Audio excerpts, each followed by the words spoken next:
जय भारत के साथ स्वागत है आप सभी का आपके अपने news channel the CMM news 24/7 पर। तो हेलो दोस्तों, आज तारीख हो चुकी है 25 जुलाई 2021, दिन हो चुका है रविवार।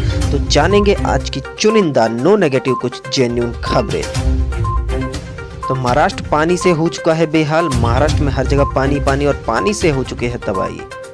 मीराबाई चानू ने भारत का बढ़ाया मान, ओलंपिक में सबसे पहले जीता मेडल। भारत की बेटी को CMM का सम्मान। और साथ ही खबर आ रही है मायावती से रिलेटेड। साथ ही प्रधानमंत्री मोदी ने गुरु पूर्णिमा के अवसर पर देशवासियों को शुभकामनाएं दी और बुद्धिज्म और बुद्ध के बारे में भी कही दो बातें। साथ ही जानेंगे सर्राफा बाजार का हाल और भारत के मौसम का पूर्वानुमान। तो बने रहिए वीडियो के एंड तक ताकि आपकी कोई भी खबर मिस न हो। तो इसके साथ चलते हैं पहली बड़ी खबर पर। पहली खबर आ रही है टोक्यो ओलंपिक से। वेट लिफ्टर मीराबाई चानू ने टोक्यो ओलंपिक में सिल्वर मेडल जीता। शनिवार को टोक्यो ओलंपिक में भारत का खाता खुल गया है। वेट लिफ्टर मीराबाई चानू ने सिल्वर मेडल जीता है। मीराबाई ने महिलाओं के 49 किलोग्राम में रजत पदक जीता। वह भारोत्तोलन में रजत पदक जीतने वाली पहली भारतीय महिला है। ओलंपिक के इतिहास में यह भारत का 5वां सिल्वर मेडल है। बढ़ते अगली खबर की ओर। अगली खबर है पेटीएम के CEO ने कहा भारतीय अर्थव्यवस्था 5 से 10 साल में 5,000 अरब डॉलर की होगी। पेटीएम के मुख्य कार्यपालक अधिकारी CEO विजय शेखर शर्मा ने शनिवार को कहा कि देश विकास के रोमांचक चरण में है और भारतीय अर्थव्यवस्था अगले 5 साल से 10 साल में 5,000 अरब डॉलर की हो जाएगी। उन्होंने कहा अगर देश की अर्थव्यवस्था 5 से 10 साल में हम और 2500 अरब डॉलर की वृद्धि देखेंगे। हमें 2500 अरब डॉलर की अर्थव्यवस्था बनाने में 70 वर्ष लगे, लेकिन अब केवल 10 वर्ष में इतिहास फिर से दोहराया जाएगा और अर्थव्यवस्था दुगनी हो जाएगी। ये पेटीएम के CEO विजय शेखर शर्मा का कहना है। किस आधार पर ये कह रहे हैं उनकी बात वही जाने। फिलहाल तो भारत में बेरोजगारी है, किसान आंदोलन पर डटे हुए हैं और कई सारी समस्याएं भी है। चलिए बढ़ते अगली खबर की ओर। अगली खबर में है नए पोर्टल पर हर दिन 40,000 से अधिक ITR हो रही है दाखिल। ई कार्रवाई के तहत अभी कुल 24,781 प्रतिक्रियाएं मिली।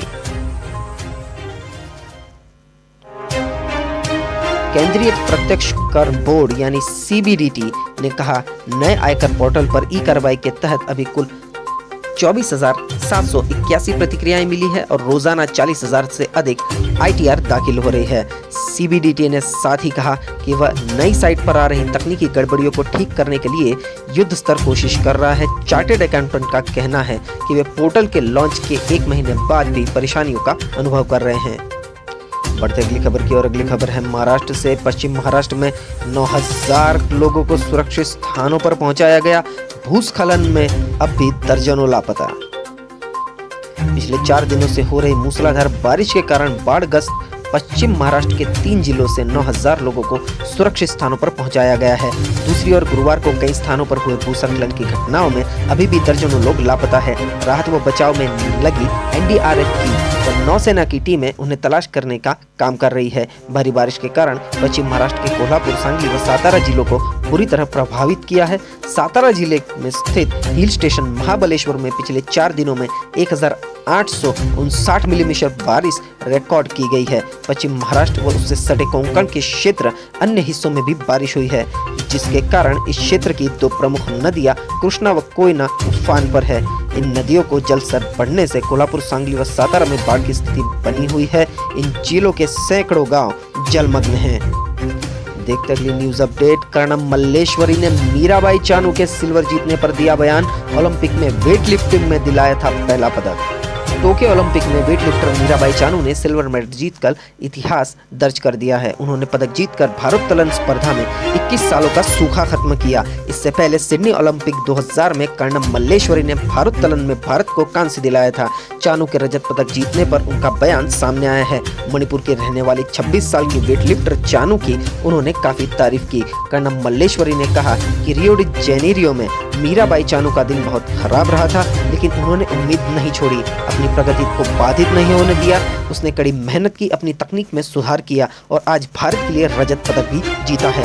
यह एक बड़ी उपलब्धि है कि भारोत्तोलन ने 21 साल के बाद भारत के लिए पदक जीता है। कर्णम ने महिलाओं के 59 किलोग्राम की प्रतिस्पर्धा में कांस्य पदक जीता था। वहीं चानू ने 49 की स्पर्धा में रजत पदक अपने नाम किया और भारत का नाम रोशन किया है।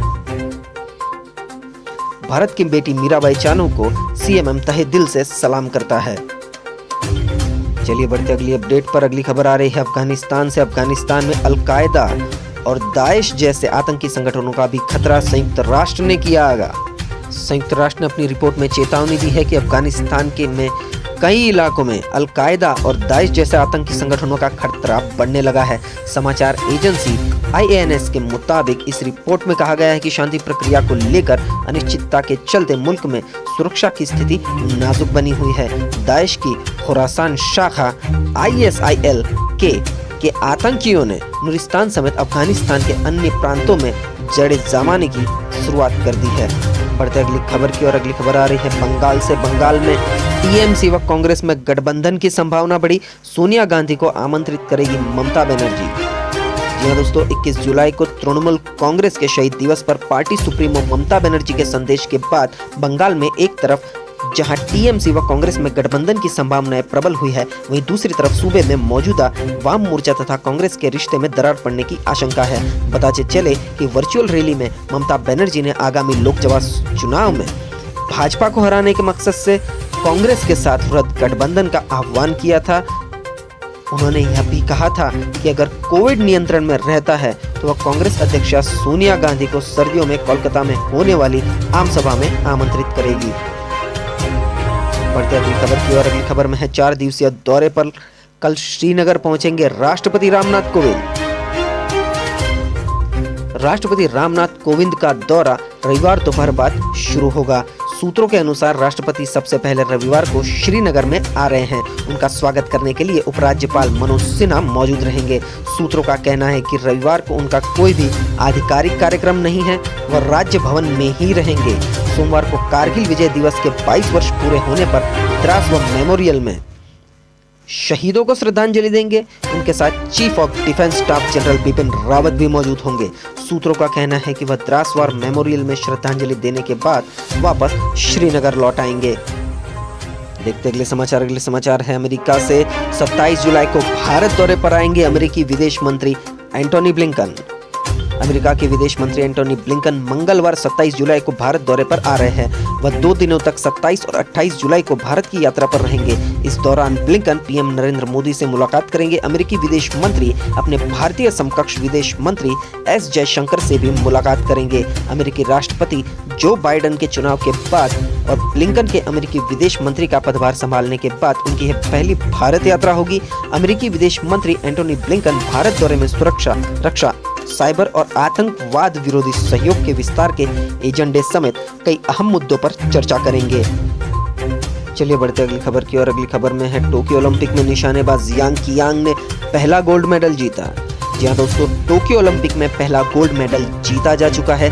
युवा चीनी निशानेबाज यांग कियांग ने महिलाओं की 10 मीटर एयर राइफल में विजयी होकर टोक्यो ओलंपिक खेलों में पहला गोल्ड मेडल जीता है।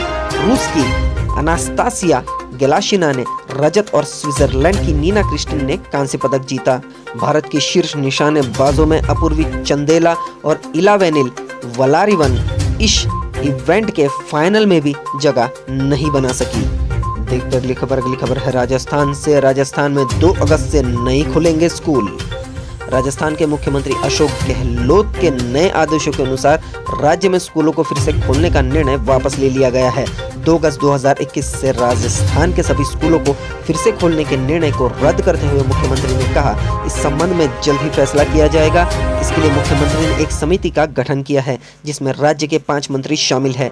यह समिति राज्य में शिक्षण संस्थानों को फिर से खोलने की नई तिथि और SOP के संबंध में निर्णय लेगी। चलिए देखते अगली खबर। अगली खबर है प्रधानमंत्री नरेंद्र मोदी ने गुरु पूर्णिमा के अवसर पर देशवासियों को दी शुभकामनाएं। प्रधानमंत्री नरेंद्र मोदी ने शनिवार को गुरु पूर्णिमा के अवसर पर देशवासियों को शुभकामनाएं देते हुए कहा कि आज ही के दिन भगवान बुद्ध ने बुद्धत्व की प्राप्ति के बाद अपना पहला ज्ञान संसार को दिया था। हमारे यहाँ कहा गया है कि जहाँ ज्ञान है वही पूर्णता है। जब उपदेश करने वाले स्वयं बुद्ध हो तो स्वाभाविक है कि ज्ञान संसार के कल्याण के लिए पर्याय बन जाता है। पीएम ने कहा कि सारनाथ में भगवान बुद्ध ने पूरे जीवन का सूत्र हमें बताया था। बढ़ते अगली खबर की ओर। अगली खबर है किसान आंदोलन से। राकेश टिकैत का केंद्र पर निशाना, का अभी 35 महीने और चलेगा आंदोलन। कृषि कानूनों के विरोध में दिल्ली जयपुर हाईवे स्थित शाहजहांपुर जयसिंहपुर खेड़ा बॉर्डर पर दिए जा रहे धरना स्थल पर शनिवार को किसान नेता राकेश टिकैत पहुंचे। उन्होंने धरना स्थल पर बैठे आंदोलनकारियों को दिल्ली के जंतर मंतर पर चल रही किसान संसद की जानकारी दी। उन्होंने आंदोलनकारियों से मांगे पूरी नहीं होने तक मोर्चे पर डटे रहने का आह्वान किया। राकेश टिकैत ने कहा कि जंतर मंतर पर मानसून सत्र के दौरान किसान संसद चल रही है। रोजाना 200 किसान संसद में पहुंच रहे हैं। जब तक मानसून सत्र चलेगा तब तक किसान संसद चलेगी। किसान अपनी बात से पीछे हटने वाले नहीं हैं। बढ़ते अगली खबर की ओर। अगली खबर में है, दुनिया में नहीं थम रही है कोरोना से मौतें। ब्राजील में 1324 और रूस में 799 लोगों की गई जान। इससे कांपा अमेरिका में भी टेंशन बढ़ चुकी है। दुनिया के कई मुल्कों में कोरोना के मामले तेजी से बढ़ने लगे हैं। समाचार एजेंसी IANS की रिपोर्ट के मुताबिक दुनिया भर में संक्रमितों का आंकड़ा बढ़कर 19.31 करोड़ हो गया है, जबकि महामारी से 41.43 लाख से ज्यादा लोगों की मौत हो चुकी है। रूस और ब्राजील में कोरोना से होने वाली मौतें नहीं थम रही है, जबकि अमेरिका में फिर दैनिक मामले तेजी से बढ़ने लगे हैं। वहीं बांग्लादेश ने कोरोना संक्रमण की रोकथाम के लिए अब तक के सबसे गंभीर राष्ट्रव्यापी लॉकडाउन की घोषणा कर दी है। नजर डालते हैं अगले अपडेट पर। अगली खबर है, इसरो जासूसी मामले में CBI ने सील बंद लिफाफे में दाखिल की रिपोर्ट। सुप्रीम कोर्ट सोमवार को कर सकता है विचार। पूर्व इसरो वैज्ञानिक नब्बी नारायण को जासूसी के मामले में फंसाने में केरल के कुछ पुलिस अधिकारियों की कथित संलिप्तता से जुड़े जांच की स्थिति रिपोर्ट CBI ने शनिवार को सुप्रीम कोर्ट को सील बंद लिफाफे में सौंप दी है। नब्बी पर 1994 में जासूसी का आरोप लगाया गया था। शीर्ष अदालत CBI की रिपोर्ट पर 26 जुलाई को विचार कर सकती है। सुप्रीम कोर्ट की जस्टिस AM खानविलकर की अध्यक्षता वाली पीठ ने 15 अप्रैल को अपने आदेश में CBI को निर्देश दिया था कि वह नब्बी नारायण को फंसाने में शामिल रहे केरल के कुछ पुलिस अधिकारियों की कथित संलिप्तता की जांच करे और विस्तृति के साथ रिपोर्ट दाखिल करे। देखते अगले समाचार है राजस्थान से। राजस्थान पैरामेडिकल काउंसिल ने 416 अभ्यर्थियों के रजिस्ट्रेशन को किया रद्द। MP के 4 संस्थानों से फर्जी तरीके से किया था डिप्लोमा। राजस्थान पैरामेडिकल काउंसिल ने मध्य प्रदेश के 4 संस्थाओं से फर्जी तरीके से कोर्स करके आए 416 अभ्यर्थियों के रजिस्ट्रेशन को रद्द कर दिया गया है। खास बात यह है कि इसमें 209 ऐसे अभ्यर्थी हैं जिनका इसी साल सहायक रेडियोग्राफर भर्ती में चयन किया गया था। बाद में उन्हें कर्मचारी चयन बोर्ड ने सूची से बाहर करते हुए चिकित्सा विभाग को नियुक्ति देने से इनकार किया था। राजस्थान पैरामेडिकल काउंसिल के रजिस्ट्रार की ओर से जारी आदेशों के मुताबिक मध्य प्रदेश के Shri Satya Sai university of technology and medical science Sehore, Sarvepalli Radhakrishnan university Hoshangabad, Swami Vivekananda Vidyalaya Sagar और AISECT university institute of paramedical sciences Raisen से फर्जी तरीके से कोर्स किया गया है। अभ्यर्थियों ने इन्हीं 4 संस्थाओं में फर्जीवाड़ा करके डिप्लोमा किया था। सभी ने मध्य प्रदेश पैरामेडिकल काउंसिल में रजिस्ट्रेशन भी करवाया था। देखते अगली न्यूज अपडेट आ रही है राजस्थान से। राजस्थान में रेड अलर्ट, अगले 3 दिन होगी बारिश। उदयपुर, कोटा, झालावाड़ समेत 10 जिलों के लिए चेतावनी। कुछ जगह तो 8 इंच तक पानी बरसने के आसार। राजस्थान में 27 जुलाई तक कई जगह अच्छी और तेज बारिश हो सकती है। गुजरात से सटे राजस्थान के दक्षिण पश्चिम क्षेत्र के आसपास एक चक्रवर्ती हवाओं का सिस्टम बना हुआ है।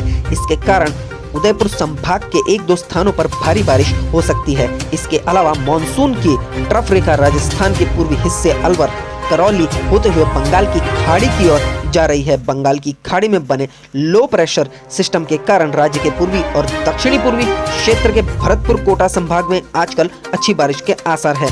मौसम विभाग जयपुर के मुताबिक 25 से 27 जुलाई तक कोटा, भरतपुर, उदयपुर, राजस्थान के जयपुर और अजमेर संभाग के कुछ इलाकों में 60 मिलीमीटर 2.3 इंच से 205 मिलीमीटर मतलब 8 इंच तक बारिश हो सकती है। उदयपुर, कोटा संभाग के कई जिलों के लिए मौसम विभाग ने 25 जुलाई के लिए रेड अलर्ट भी जारी किया है। इसमें उदयपुर, चित्तौड़गढ़, प्रतापगढ़, कोटा, बारा, झालावाड़, भीलवाड़ा, बूंदी, सिरोही, राजसमंद आदि शामिल हैं।